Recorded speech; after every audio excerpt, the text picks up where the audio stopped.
8 अगस्त 1963 की अंधेरी रात के दौरान रॉयल मेल की एक ट्रेन ग्लासगो से लंदन जा रही थी। इस ट्रेन के एक डब्बे में नोटों से भरे बैग्स मौजूद थे जो तकरीबन आज 67 मिलियन पाउंड या फिर 800 करोड़ रुपए बनते हैं। ट्रेन के ड्राइवर जैक मिल्स तेजी से इंजन को रात की तारीकी में भगाते हुए जा रहे थे। तभी अचानक एक क्रॉसिंग पर सिग्नल की लाल रोशनी चमक उठी। ड्राइवर के लिए ये एक एबनॉर्मल बात थी क्योंकि इस वक्त और इस जगह सिग्नल का लाल होना कोई मायने नहीं रख रहा था। खैर ड्राइवर जैक मिल्स ने फौरन ब्रेक लगाई और ट्रेन को सुनसान रास्ते में ही रोक दिया। थोड़ी देर के लिए हर तरफ खामोशी छा गई, लेकिन इसी खामोशी के पीछे छुपा था एक ऐसा मास्टर प्लान जो सदी की सबसे बड़ी रॉबरी को अंजाम देने वाला था, द ग्रेट ट्रेन रॉबरी, जिसमें ट्रेन को ही चुराया गया था। नाज़रीन, ये बात किसी फिल्म की कहानी लगती है, लेकिन रियल लाइफ में भी डाकुओं ने सस्पेंस से भरी प्लानिंग की और ब्रिटेन की सरकारी ट्रेन से लाखों पाउंड लूट लिए, और वो भी बगैर एक भी गोली चलाए।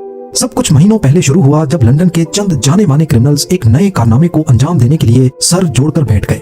ब्रूस रेनॉल्ड्स, जो इस प्लान का मास्टरमाइंड था, उसने अपने चंद साथियों के साथ मिलकर एक बेमिसाल डाके का प्लान बनाना शुरू किया।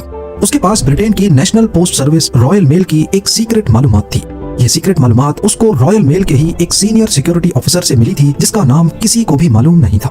मालूमात ये थी कि ग्लासगो से लंदन जाने वाली ट्रेन में एक खास डब्बा होता है जिसे हाई वैल्यू पैकेजेस या फिर HVP भी कहा जाता है। उसमें एक खास दिन पर बहुत ज्यादा रकम जाने वाली थी और उनको इसी डब्बे को लूटना था।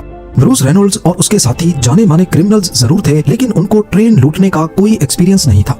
लिहाजा उन्होंने लंदन के ही एक दूसरे गैंग को इस प्लान में शामिल किया जिनको ट्रेन लूटने का भी एक्सपीरियंस था।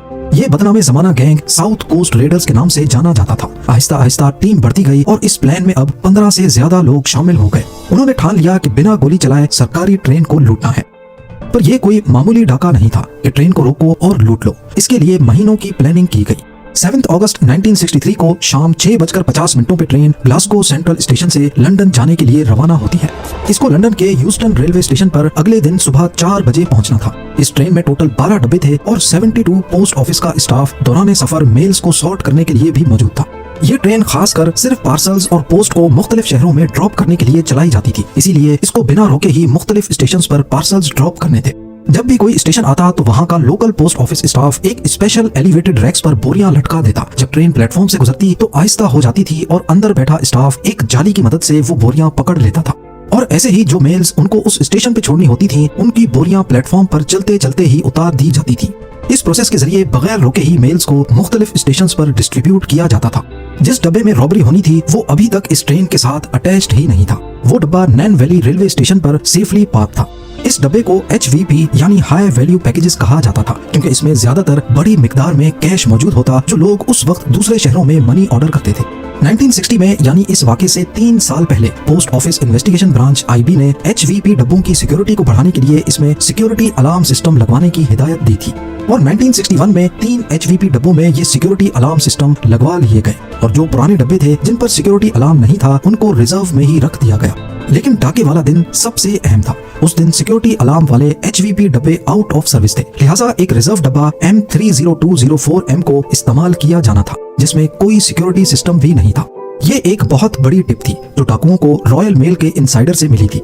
जब ग्लासगो से निकली ट्रेन नैन वैली रेलवे स्टेशन पहुंची तो रेलवे स्टाफ ने HVP डब्बे को इंजन के बाद दूसरे नंबर पर कनेक्ट कर दिया। ये डाकुओं को मिलने वाली पहली टिप थी, लेकिन दूसरी टिप इससे भी ज्यादा इम्पोर्टेंट थी।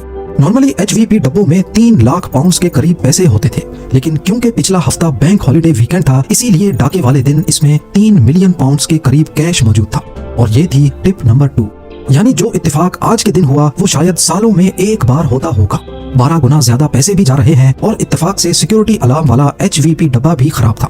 पर डाकुओं के लिए ये कोई इत्तेफाक नहीं था, वो लोग इसी दिन के लिए कई महीनों से प्लानिंग कर रहे थे। खैर ट्रेन HVP डब्बे समेत नैन वैली स्टेशन से रवाना हो गई। रात का वक्त हो चुका था और ट्रेन के ड्राइवर 58 साला जैक मिल्स तेजी से अपनी मंजिल की तरफ ट्रेन को लेके जा रहे थे। वहाँ डाकुओं का टोला भी रेलवे ट्रैक के पास झाड़ियों में घात लगाए बैठा था। उनकी प्लानिंग बिल्कुल परफेक्ट थी। 8 अगस्त 1963 रात 3 बजे के करीब डाकुओं के एक ग्रुप मेंबर ने सीयर्स क्रॉसिंग के सिग्नल के साथ छेड़छाड़ शुरू कर दी। उसने ग्रीन लाइट को छुपाने के लिए उसके सामने एक ग्लव यानी दस्ताना फंसा दिया और रेड लाइट को चलाने के लिए एक बैटरी का इस्तेमाल किया और फिर सारे छुपकर ट्रेन का इंतजार करने लगे। ट्रेन जब सीयर्स क्रॉसिंग के पास पहुंची तो ड्राइवर यहाँ पर रेड लाइट देखकर काफी हैरान हुआ क्योंकि नॉर्मली इस क्रॉसिंग पर ट्रेन को रोका नहीं जाता, खासकर रॉयल मेल की ट्रेन को। खैर जैक मिल्स ने ब्रेक लगाई और ठीक से सिग्नल पर ही ट्रेन को रोक दिया। अचानक हर तरफ एक खामोशी सी छा गई। इतने में असिस्टेंट ड्राइवर, जिसको सेकंड मैन भी कहा जाता है, वो ट्रेन से नीचे उतरे ताकि लाइन साइड पर लगे टेलीफोन की मदद से सिग्नल मैन से राब्ता किया जा सके। जब उन्होंने सिग्नल पर लगे टेलीफोन को उठाया तो मालूम पड़ा कि उसकी लाइन ही कटी हुई है, जो कि डाकुओं के प्लान का ही हिस्सा था। अभी सेकंड मैन वापस पलटकर इंजन की तरफ जाने ही वाला था कि झाड़ियों से डाकू निकले और उन्होंने उसको काबू कर लिया। कुछ डाकू इंजन की दोनों साइडों से ऊपर चढ़ गए और ड्राइवर को काबू करने की भी कोशिश की। जब जैक मिल्स ने मुजाहिमत की तो एक डाकू ने लोहे की रॉड उनके सर पर मारी और वो ड्राइविंग सीट पे ही बेहोश हो गए। डाकू पूरी प्लानिंग के साथ आए थे। जिस वक्त ऊपर इंजन में ये हंगामा हो रहा था, उसी वक्त कुछ टीम मेंबर्स ने इंजन के बाद पहले 2 डब्बों को बाकी ट्रेन से अलग कर दिया। उनका प्लान ट्रेन को ही यहाँ से दूर लेके जाना था, पर आखिर कहाँ? सीयर्स क्रॉसिंग से करीब 1 किलोमीटर दूर ब्राइडगो ब्रिज था और वहीं पर डाकुओं की ट्रक मौजूद थी। वो अपने साथ एक रिटायर्ड रेलवे ड्राइवर को भी लाए थे, जिसका काम ट्रेन को ब्राइडगो ब्रिज तक लेके जाना था। यहाँ तक जो कुछ हुआ वो ठीक प्लान के मुताबिक था, पर अब डाकुओं को पहली मुसीबत का सामना करना पड़ा।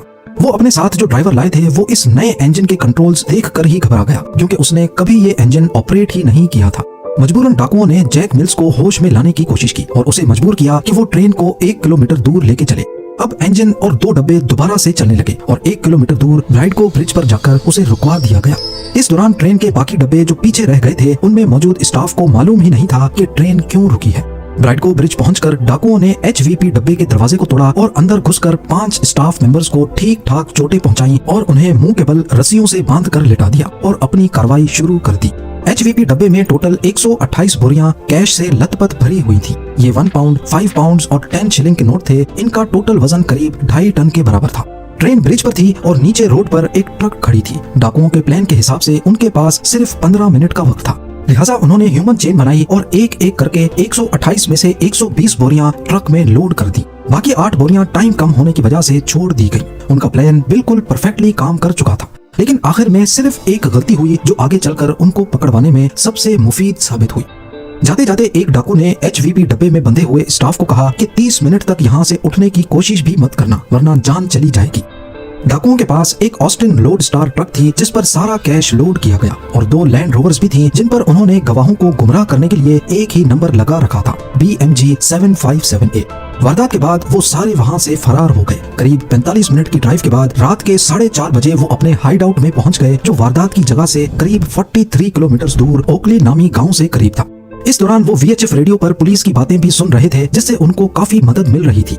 ठीक उसी वक्त जब वो अपने हाइड आउट में पहुंचे, पुलिस को भी इस रॉबरी का इल्म हो गया, पर फिलहाल वो बहुत खुश थे। उन्होंने हाइड आउट पर आकर खूब मौज मस्ती की, यहाँ तक कि वहाँ मोनोपोली गेम भी खेली और वो भी असली नोटों से।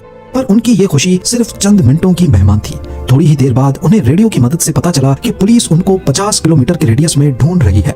50 किलोमीटर का आइडिया पुलिस को उस स्टाफ के बयान की वजह से हुआ जिसे डाकू आधे घंटे वाली बात बोलकर वहाँ से फरार हुए थे। तो पुलिस को अच्छी तरह आइडिया था कि आधे घंटे में वो 50 किलोमीटर के रेडियस में ही मौजूद होंगे।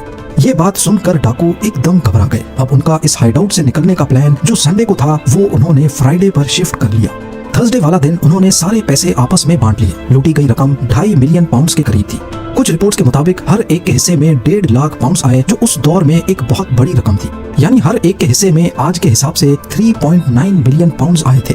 बाकी पैसे उन्होंने छोटे छोटे रोल्स करने वाले हेल्पर्स में बांट दिए। उन्होंने फ्राइडे से पहले हाइडआउट में हर एक चीज से अपनी फिंगरप्रिंट्स मिटाई और एक शख्स को ड्यूटी दी कि उनके जाने के बाद वो हाइडआउट को ही जला दे, ताकि पुलिस को कोई सबूत ही ना मिल सके। उसने पैसे तो ले लिए, लेकिन हाइडआउट जलाए बगैर ही फरार हो गया। इस दौरान पुलिस उन्हें पूरे बकिंगम शहर एरिया में ढूंढ रही थी। हेलीकॉप्टर्स शहर के ऊपर घूम रहे थे, जगह जगह पुलिस की गाड़ियां दौड़ रही थीं और नेशनल मीडिया पर एक बवाल सा मचा था। पुलिस ने इंफॉर्मेशन देने वाले शख्स को 10,000 पाउंड्स इनाम देने की भी अनाउंसमेंट की। इस पर हाइडआउट के पड़ोस में रहने वाला एक शख्स सामने आया और उसने पुलिस को इतला दी कि 8 अगस्त वाली सुबह यहाँ काफी हलचल मची थी। शक की बिना पर पुलिस ने फौरन हाइडआउट पर छापा मारा। ये एक लेदर स्लेट फार्म हाउस था जो डाकुओं ने 3 महीने पहले ही किराए पर लिया था। वहाँ पुलिस को बहुत सारे सबूत मिले जो इस रॉबरी से जुड़े हुए थे, जैसे कि खाली बोरियां, मेल्स और एक ट्रक भी मिला जिस पर जल्दी जल्दी में येलो रंग किया गया था। डाकू यहाँ से अपनी फिंगरप्रिंट्स मिटा कर गए थे, लेकिन उस मोनोपोली पर कुछ फिंगरप्रिंट्स मौजूद थी जिसको उन्होंने असली पैसों के साथ खेला था। ये फिंगरप्रिंट्स इस केस में एक बड़ा ब्रेक थ्रू साबित हुई, क्योंकि उन सब का पहले से कोई न कोई क्रिमिनल रिकॉर्ड मौजूद था। तभी वो फिंगरप्रिंट्स पुलिस और स्कॉटलैंड यार्ड के रिकॉर्ड से मैच कर गयी और असल मुजरिमों का पता लग गया। कुछ ही दिनों में पुलिस ने 16 में से 14 लोगों को अरेस्ट कर लिया। सिर्फ 2 लोग ही पुलिस से बच पाए, जिसमें एक रिप्लेसमेंट ट्रेन ड्राइवर था जिसका असल नाम किसी को भी पता नहीं था, और दूसरा रॉयल मेल का वो सीनियर सिक्योरिटी ऑफिसर जिसकी मुखबरी पर यह सारा प्लान बनाया गया था। आज तक उस ऑफिसर का किसी को भी इल्म नहीं है, क्योंकि ना उसने कभी अपना असल चेहरा दिखाया और ना ही अपना नाम बताया था।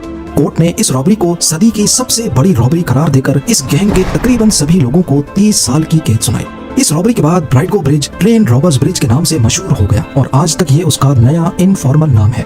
जैक मिल्स जो 58 इयर्स के ट्रेन ड्राइवर थे, सर पर चोट की वजह से दोबारा कभी ये नौकरी नहीं कर पाए और 7 सालों के बाद ही सदमे की वजह से दुनिया छोड़कर चले गए।